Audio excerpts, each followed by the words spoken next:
Dans ces deux exemples, nous allons regarder les caractéristiques d'une fonction quelconque.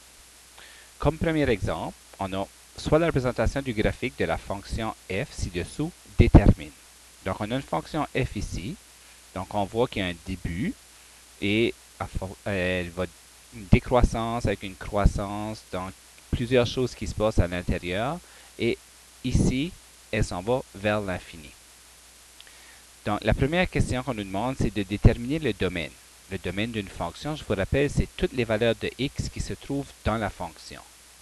Donc ici, habituellement, c'est le domaine, c'est l'ensemble des réels, donc c'est-à-dire tous les x. Mais il faut remarquer qu'ici, que notre fonction débute à moins 4. De partir de moins 4, et des valeurs plus grandes que moins 4 sont toutes situées sur la fonction, incluant jusqu'à l'infini.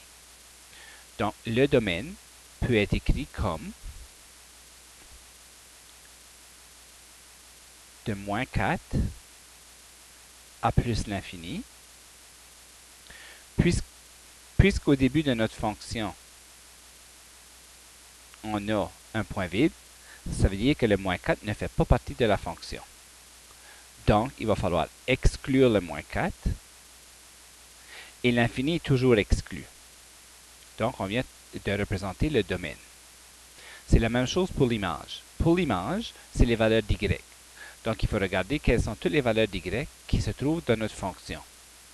Donc, on voit ici que la plus petite valeur d'y est moins 3. Ensuite, lorsqu'on va des valeurs plus grandes, jusqu'à plus l'infini, ils se trouvent toutes sur les fonctions. Donc, et le moins 3 est aussi inclus dans notre fonction. Donc, si on va ici, on peut écrire maintenant que l'image, c'est toutes les valeurs de moins 3 inclusivement, jusqu'à plus l'infini. Quels sont les zéros de la fonction? Les zéros de la fonction, c'est aussi les abscisses à l'origine, ou on peut les nommer aussi des racines. Donc, lorsqu'on va voir l'axe des x, on veut voir où est-ce que notre graphique va couper l'axe des x. On a un point juste ici. On a aussi un point ici. Puis on a un point juste là. Donc, on sait ici que c'est plus 2, c'est plus 4. Là, on peut estimer que c'est à une demi. Ou peut-être un petit peu plus, mais nous allons estimer que c'est une demi.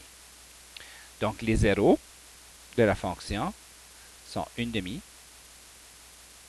2 et 4. La valeur initiale de f, qu'on peut aussi nommer ordonnée à l'origine, on va aller voir ici. L'ordonnée à l'origine, c'est l'endroit où notre graphique va couper l'axe des y. Donc, on va couper l'axe des y au point moins 1. Donc, notre ordonnée d'origine se trouve à moins 1. Donc, c'est ça qui est notre valeur initiale, moins 1. Les maximums relatifs de f, donc on a vu des maximums relatifs et des maximums absolus. Donc, tous les maximums sont des relatifs en plus des absolus. Donc, on débute ici, on s'en va vers un minimum, on atteint un plateau, on augmente jusqu'ici. Et à ce point ici, il y a un changement de direction. Donc, une croissance qui s'en va vers une décroissance. Donc, on a atteint un maximum ici. Ensuite de ça, on va descendre, descendre pour changer, pour s'en aller vers l'infini. Donc, on n'a pas de maximum absolu parce qu'on s'en va à l'infini, mais on a quand même un maximum relatif ici à moins 1. Donc, le maximum est plus 1, excusez. Le maximum est plus 1 lorsque le x est plus 1.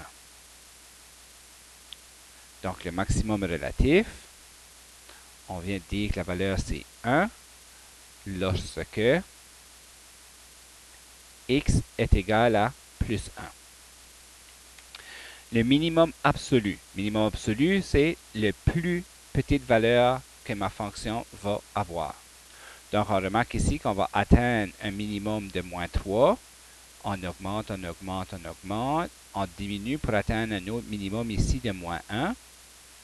Donc, on a un minimum à moins 1 et un minimum à moins 3. Puisqu'on veut le minimum absolu, il va falloir prendre le plus petit. Donc, ici, ça sera un minimum de moins 3 lorsque le x est moins 3. Donc, on peut aller écrire ici que le minimum absolu est moins 3 et on peut ajouter lorsque x est égal à moins 3. On nous demande de trouver les intervalles où f est croissante. Donc, les intervalles où f est croissante, donc au début ici, c'est en décroissance. À partir de moins 3, la fonction ou les valeurs d'y commencent à croître. Ils atteignent un plateau ici, donc c'est constant, et ils continuent à accroître jusqu'à ici, donc jusqu'à temps que x soit 1. Puisque nous sommes dans la partie croissante et non strictement croissante, on va prendre de la valeur de moins 3 jusqu'à 1. C'est-à-dire qu'on va inclure le plateau ici où la fonction était constante. Donc, de moins 3 à plus 1. Donc, les intervalles où f est croissante, on a jusqu'à de moins 3 à plus 1, inclusivement. Est-ce qu'il y avait une autre région de mon graphique qui était croissante? Ici, c'est décroissante, mais à partir de plus 3 ici, la fonction est croissante jusqu'à l'infini. Donc, on va aller indiquer cette deuxième région. Donc, on va faire l'union de plus 3 jusqu'à plus l'infini, exclusivement. Donc, voilà. La prochaine, on voulait les intervalles où f est strictement décroissante. Donc, si on veut savoir quand est-ce qu'elle est strictement décroissante, ben, ici, entre le moins 4 et le moins 3, une strictement décroissante. Lorsque la fonction est constante, on ne le considère pas. Ici, lorsque x est 1 jusqu'à temps x soit 3, c'est décroissant aussi. Donc, de moins 4 à moins 3, on exclut le moins 4 parce que le moins 4 ne fait pas partie de la fonction. Et on va inclure le 1 jusqu'à 3.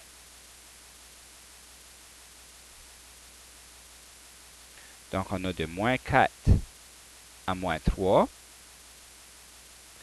Et ensuite de ça, on avait, là, je viens d'oublier, on va aller voir, de plus 1 à plus 3.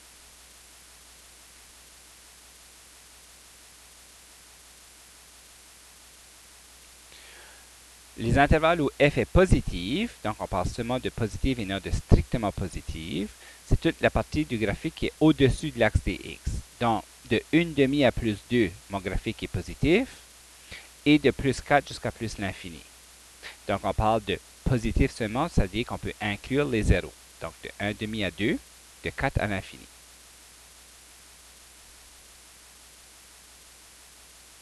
Donc, de 1/2 à 2, union, 4 à plus l'infini. Les intervalles où f est strictement négatif, donc à ce moment ici, il va falloir enlever les zéros. Donc, strictement négatif. Toute la région ici, elle est négative. Alors, corps négative, jusqu'à 1/2. Mais 1/2, elle est nulle. De 2 jusqu'à 4, elle est négative aussi. Mais on va exclure le 1/2, le 2 et le 4.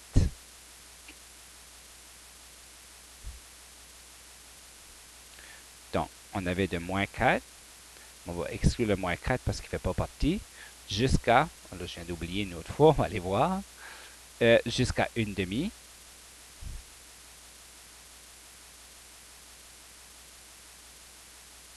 On exclut parce qu'on est dans le strictement. Et ensuite de ça, on a entre le 2 et le 4. Et on exclut les bornes parce qu'on est dans le strictement négatif. Pourquoi le f n'a pas de maximum absolu? C'est car la fonction tend vers l'infini. Car la fonction tend vers l'infini. Donc, ça veut dire qu'il n'y a pas de valeur maximum. La fonction ne peut pas atteindre une valeur quelconque plus haute possible parce qu'elle va toujours aller vers l'infini. Donc, voilà le premier exemple. Si on va voir le deuxième exemple, ici, on a un réservoir qu'un employé de la ville essaye de vider. Mais pour le vider, il va falloir ajouter un produit chimique pour créer une réaction chimique afin que le liquide puisse couler dans la soupape. Donc ici, on a la quantité de liquide Fx en litres. Donc l'axe des Y représente la quantité de liquide. Et l'axe des X va représenter le temps écoulé en minutes. Donc on a ici, dans la quantité de liquide a augmenté. allait rester pareille, puis ensuite de ça, elle commence à diminuer jusqu'à temps qu'elle soit vide. Donc, on va répondre à quelques questions en interprétant le graphique. Selon le contexte, que représente le domaine de la fonction? Donc, le domaine de la fonction, dans cette situation ici, va être de 0 jusqu'à plus 9. Donc, le domaine X, c'était le temps. Ça veut dire que c'est le temps que ça a pris au liquide à vider le réservoir. Donc, qu'est-ce que ça représente? Le temps nécessaire pour vider le réservoir.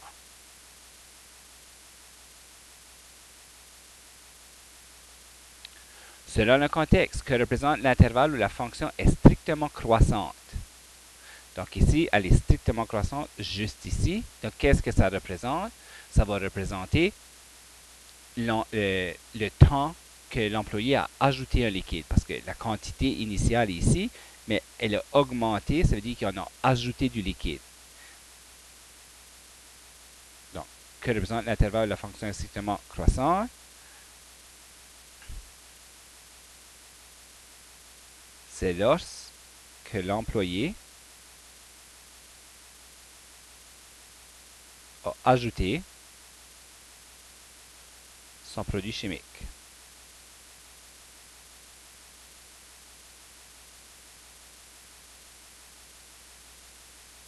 Prochaine question. Selon le contexte, interprète la valeur initiale de cette fonction. Donc, la valeur initiale est de 50 litres. Qu'est-ce que ça représente? Ça représente la quantité initiale de liquide dans le réservoir. Dans quantité initiale dans le réservoir.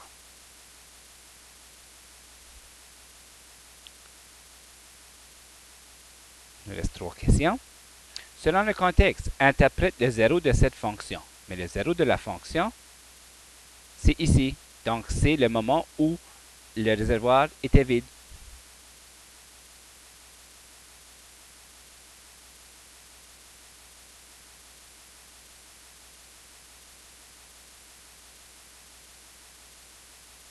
Donc, le temps que ça a pris pour vider le réservoir. Pendant combien de temps l'employé a-t-il laissé réagir le produit? Donc, on a ajouté le produit chimique ici, mais pour un bout de temps ici, il ne s'est rien passé. Donc, qu'est-ce que ça représente ici? Combien de temps? Donc, de 2 à 5 secondes, ou c'est 10 minutes. 5 minutes, on va les voir, c'est 10 minutes, excusez. Donc, de 2 à 5 minutes, il n'y a rien qui s'est passé, donc c'est le temps où l'employé a laissé le produit réagir. Donc, on peut dire de 2 à 5 minutes, ça fait 3 minutes. Qu'est-ce qui s'est passé 5 minutes après le début de l'opération?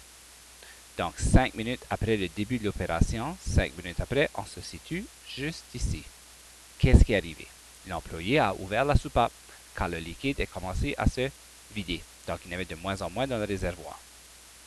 Donc, on peut dire que l'employé a ouvert la soupape. L'employé a ouvert la soupape. Et voilà, demain en salle de classe, on pourra travailler la page 8 et 9 dans votre livre Vision. Et j'aurai aussi une feuille de travail à vous remettre pour pratiquer ce genre d'exercice.